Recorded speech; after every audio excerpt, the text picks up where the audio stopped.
আসসালামু আলাইকুম বন্ধুরা, আপনাদের জন্য নতুন একটি ভিডিও নিয়ে এসেছি। আশা করি ভালো লাগবে। তাহলে বিল্ডিংয়ের গাইড ওয়াল বলা হয়, মূলত রাজমিস্ত্রির ভাষায় বলা হয় ডোয়া। এই ডোয়া গাঁথনিতে গ্রেড বিমের উপর থেকে এই ডোয়া গাঁথনি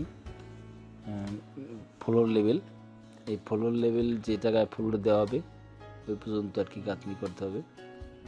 তো ফ্লোর ঢালাই উঠবে, এই গাঁথনির উপরে ঢালাই উঠবে 3 ইঞ্চি কিংবা 2.5 ইঞ্চি ফ্লোর ঢালাই। রড বাঁধা হলে 2.5 ইঞ্চি ঢালাই দিলে 3 ইঞ্চি ঢালাই দিতে হয়। এই 3 ইঞ্চি ঢালাই রড বাঁধার সহ আপনার ফ্লোরের হিসাব করতে হয়। আপনারা প্রথমে গ্যারোটিন দিতে হবে বিমে, এই গ্রেড বিমে গ্যারোটিন দিয়ে তারপরে আপনার 10 ইঞ্চি গাঁথনি হলো বাহিরের সাইড যেগুলা ভীমের, এটা হচ্ছে বিল্ডিংয়ের আউটসাইড যেগুলা বারান্দা বলেন, ব্যালকনি বলেন কিংবা ওয়ালের যে বাইরের সাইড, এটা আপনার 10 ইঞ্চি গাঁথনি দেওয়া হয় মাটি রাখার জন্য, ভিতরে বালি ফিলাপের জন্য 10 ইঞ্চি গাঁথনি সল করবেন। আপনারা যে জায়গায় সলিং করছিলেন সেই সলিং থেকে, সল কিংবা সলিং না থাকলে বিমের যে নিচে বটম লেভেল, বিমের নিচ লেভেল থেকে সম করলেই হবে। এবার সল করে 10 ইঞ্চি গাঁথনি, এ জায়গায় 3 প কাটা হয় কর্নারে, বাঁধার পরে এই জায়গায় 10 ইঞ্চি গাঁথনি। আপনার সিমেন্ট দিতে হবে কিংবা গ্যারোটিন দিতে হবে, যাই দিবেন পানি দিয়ে গ্যারোটিন দিয়ে তারপর আপনারা ইট গাঁথনি করবেন। বালুর মিক্স রেট আছে, এটা 5 ফিট বালিতে 1 বস্তা সিমেন্ট খায়, সেই অনুপাতে আমরা দিই। আবার আছে ফিট ছাড়া, এমনি ফেলা ছাড়া যারা মাপে, বস্তা মাপে হয়, বস্তা মাপে 4 বস্তায় 1 বস্তা বা সিমেন্ট দেওয়া হয়। এখানে টাইনে দিচ্ছে মিস্ত্রিতে যে গ্যাপটা সমান সমান করে রাখলে ইটটা দেওয়া হয়। অনেক ক্ষেত্রে ইট ভাঙিয়েও দেওয়া হয়, তবে মশলা খাওয়ানোর ক্ষেত্রে এ জায়গায় গ্যাপ বেশি ছিল বিদায় দিতে পারছে ইটটা, কিন্তু আসলে এটা নিয়ম না।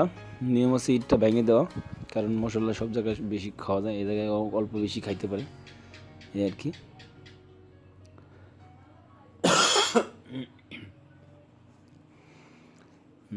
গাঁথনি আপনারা যারা নতুন আছেন তারা অবশ্যই মনে রাখবেন, এই যে গাঁথনির সময় 10 ইঞ্চি গাঁথনি যেটা দেওয়া হচ্ছে, সে জায়গায় যে জায়গায় আপনারা 10 ইঞ্চি গাঁথনি দেন, যে ক্ষেত্রেই ভীমের উপরে দেন কিংবা ভীম ছাড়াও দেন, যে জায়গায় দেন আপনারা অবশ্যই আপনারা গাঁথনি করার সময় বাড়ি ভাঙার পরে বাইরের যে সুতার পাশে যে ইটটা আছে, অবশ্যই সুতার পাশের ইটটা আগে বসাবেন, ওপাশের ইটটা আগে বসাবেন না।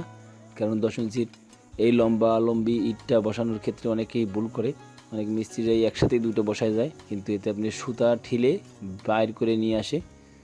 সুতা এপাশে যদি আসে, কী জন্য আসে, অবশ্যই আসবে, কারণ ওপাশে একটা ইট সাথে সাথে বসালেই ভিজা বালুতে অবশ্যই আপনার এই পাশের থেকে বসালেই ওপাশেরটা বসার সাথে সাথেই আপনার এই পাশে ঠেলবে।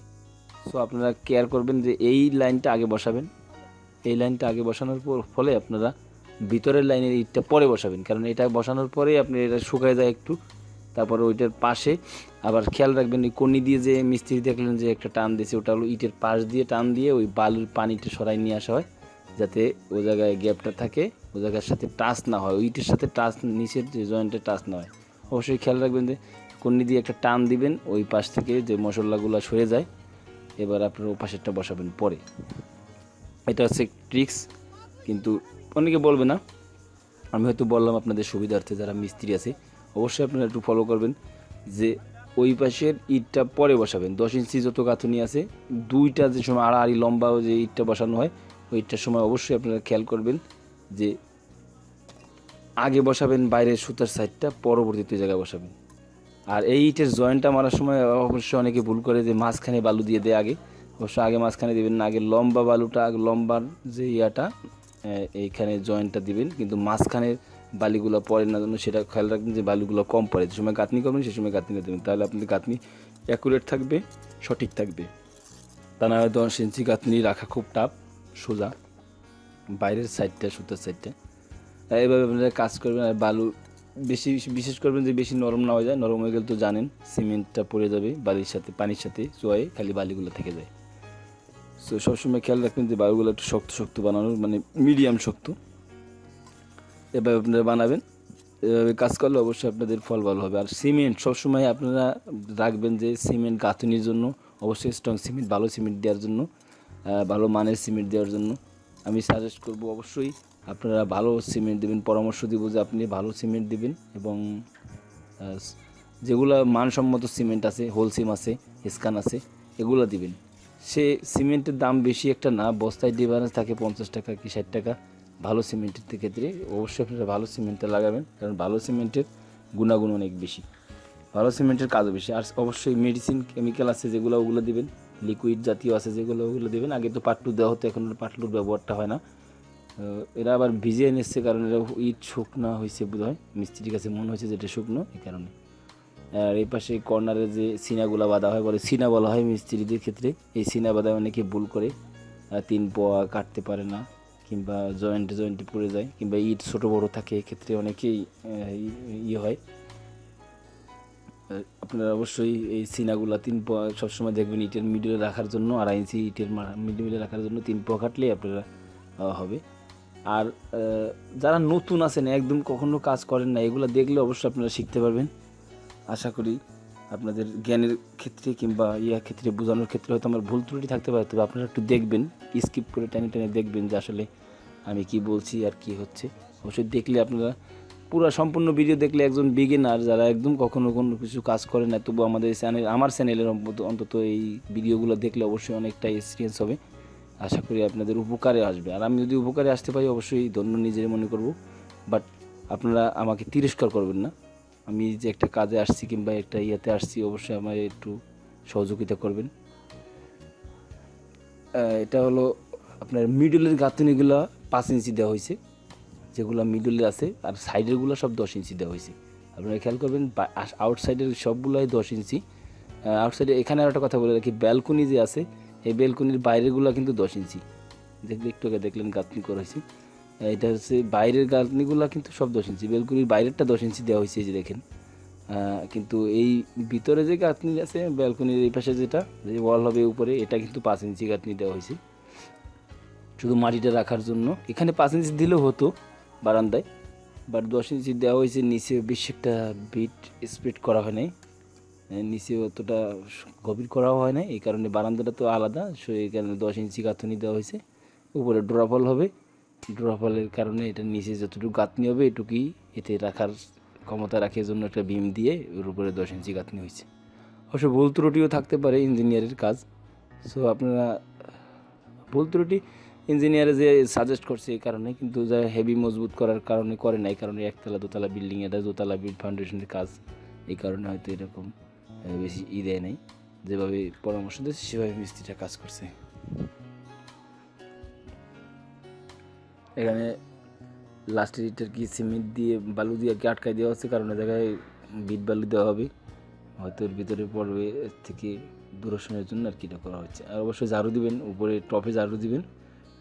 এইগুলা গাঁথনি মূলত সাইডে গাঁথনি ঝাড়ু না দিলে হয়, এমনি বালু টালু মারিয়ে দিলে হয়, ছিদ্র না থাকে, এই কারণে খেয়াল রাখবেন যে ছিদ্র টিদ্র না থাকে। কোপা জয়েন্ট মারার চেষ্টা করবেন, কারণ কোপা জয়েন্ট বলতে কারে বলা হয়, যে যেরকম কর্নি দিয়ে কেচে দেওয়া হচ্ছে, এটার নাম হচ্ছে কোপা জয়েন্ট। এটা দিলে আর কি পানিটা যে পাশ থেকে ও পাশে না যায়, এই জন্যই কোপা জয়েন্ট দেওয়া হয়। ঠেলা জয়েন্টও দেওয়া হয়, 10 ইঞ্চি গাঁথনির ক্ষেত্রে ঠেলা গাঁথনি দেওয়া হয়, কারণ অনেকগুলো জায়গা থাকে, 10 ইঞ্চি জায়গা থাকে, এর ভিতর থেকে কোনো নয়। যে সিমেন্ট দেওয়া হচ্ছে দেখেন আপনারা, পানি দিয়েছে আগে দিয়েছে, তারপরে সিমেন্ট দিয়ে আর কি, এটা ঝাড়ু দিয়েই কিংবা কর্নি দিয়ে টান দিলেই এটা সিমেন্ট গ্যারোটিন হয়ে যাবে। এখানে 10 ইঞ্চি গাঁথনি করার জন্য প্রসেসিং করা হচ্ছে।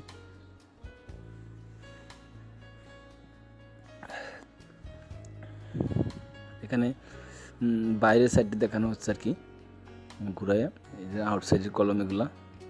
অবশ্য আর একটা জিনিস খেয়াল রাখবেন, কলামের এই যে পাশে যে 10 ইঞ্চি, ও পাশে 5 ইঞ্চি, কিন্তু বাট কলামের থেকে, রডের থেকে ডিসকাউন্ট সবসময় জন্য 1.5 ইঞ্চি কিংবা 2 ইঞ্চি থাকে গাঁথনি করার সময়, খেয়াল রাখবেন। আর এই গাঁথনি এলোমেলো হলেও সমস্যা নাই এই সাইডটা, কারণ এই জায়গায় সোজা থাকলেও হয়, সোজা না থাকলেও হয়, কিন্তু সোজা থাকাই ভালো। সোজা রাখার চেষ্টা করবেন সবসময়, যে 10 ইঞ্চি গ্যাপ থাকে, কলামের ফিটনেসটা ঠিক থাকে, যেন ঢালাই ফিটনেস যেগুলো, ওগুলো যেন ঠিক থাকে, 10 ইঞ্চি থাকে। এইভাবে আপনারা কাজ করে নেবেন। এটা গ্রামের অঞ্চলের কাজ, শুধু দেখতেই পারছেন। এখানে বহুতলা না, দোতলা। যে ওয়াটার লেভেলের বাধা আছে, এই গুণা বাধা আছে। ওয়াটার লেভেল বলতে লেবেল করে যে জায়গায় মার্ক দেওয়া হয় ওই জায়গা থেকে আর কি মাপ দিয়ে কাটা হয়। অবশ্যই আপনি ওয়াটার লেবেল করে নেবেন। বিমের ডালার সময় হয়তো ডিফারেন্স থাকতে পারে, বাট ডোয়ার গাঁথনির টপটা যেন সবসময় সমান থাকে, এজন্য আপনারা অবশ্যই ওয়াটার লেবেল করে নেবেন। ওয়াটার লেবেল করলে আপনাদের সুবিধা হবে, যে জায়গা থেকে ডোয়া সে জায়গা থেকে পর্যন্ত আর কি গাইড ওয়ালটা যে পর্যন্ত ওই পর্যন্ত।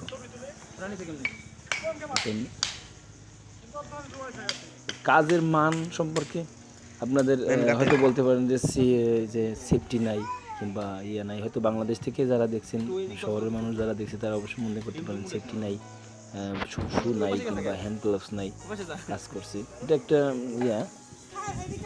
রিস্কলি, তারপরেও কাজ করতে হয়। গ্রামের মানুষজনের এরকমই কাজকাম করে থাকে, কিন্তু আসলে সেফটি থাকা দরকার।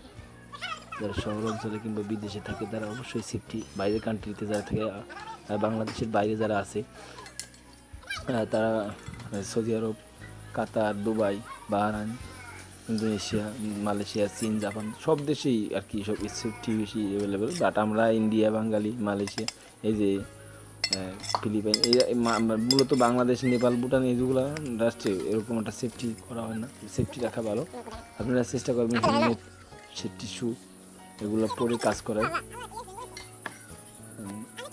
আশা করি যারা আস্তে আস্তে হয়তো পরিবর্তন হবে, এত একদিনে তো পরিবর্তন হয় না।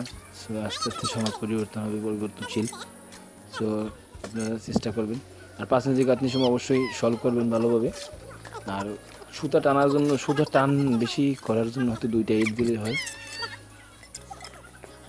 আর আদলা ইটের উপরে কিংবা 3 ইটের উপরে আপনারা যে সুতাটা বাঁধেন ওই বাতাটা বাঁধবেন না। 2টো ইটে দেওয়ার পরে আপনারা সুতা অবশ্যই বাঁধবেন, কারণ এই একটা ইটের পরে সুতা দিলে কোনোদিনও আপনার এই ইটটা সঠিক থাকে না। টানের ক্ষেত্রে ওই ইটটা পড়ে যায় কিংবা সরে যায়, পরে গাঁথনি করলে সবগুলো এলোমেলো হয়।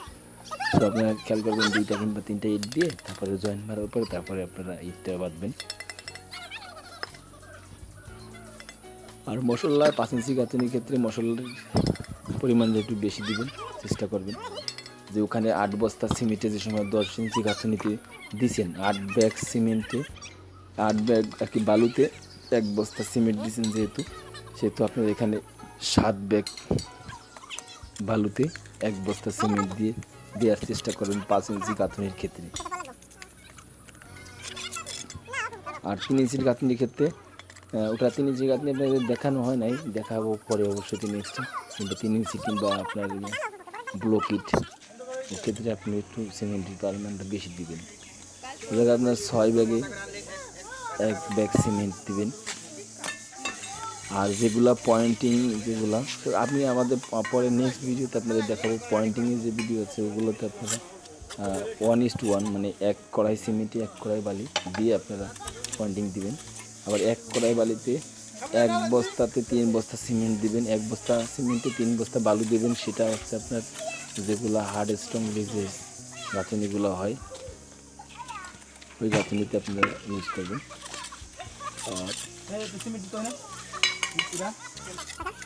আর আমাদের সাথে থাকেন, দেখতে থাকেন আমাদের ভিডিও। মতামত জানাবেন, কমেন্ট বক্সে কমেন্টস করবেন যদি কোনো পরামর্শ নেওয়ার জন্য থাকে। আর ভালো দক্ষ ইঞ্জিনিয়ার দ্বারা যে সমস্ত কাজ করানো হয় অবশ্যই আপনারা আমাদের সাথে যোগাযোগ করবেন। কমেন্ট বক্সে আপনারা নাম্বার চাইলে অবশ্যই দিতে বাধ্য আমরা, যারা ভালো ইঞ্জিনিয়ার, ভালো বাড়ি করা